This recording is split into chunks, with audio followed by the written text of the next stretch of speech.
Hi అండి, అందరికీ నమస్తే. అరటికాయ పచ్చి పులుసు. ఒక అరటికాయను చెక్కు తీసి ముక్కలుగా చేసుకొని తీసుకోవాలి. ఉల్లిపాయ, పచ్చిమిరకాయ కోసుకోవాలి. స్టవ్ వెలిగించుకొని గిన్నె పెట్టుకొని అరటికాయ ముక్కలను వేసుకొని వాటర్ పోసుకొని చిన్న స్పూన్ పసుపు వేసుకొని ఉడికించుకోవాలి. ఉడికించుకున్న తర్వాత స్టవ్ ఆఫ్ చేసుకొని అరటికాయని చిన్న చిన్న ముక్కలుగా కోసుకొని ఒక గిన్నెలో వేసుకొని ఒక స్పూన్ సాల్టు, జీలకర్ర వేసుకొని మెత్తగా కలుపుకోవాలి.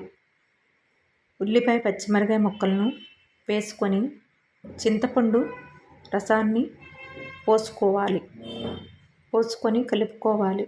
స్టవ్ వెలిగించుకొని బాండీ పెట్టుకొని నూనె వేసుకొని నూనె హిటెక్కిన తర్వాత ఎండుమిరకాయలు, పచ్చెనపప్పు, జీలకర్ర, కరివేపాకు వేగిన తర్వాత అరటికాయ పులుసును వేసుకోవాలి.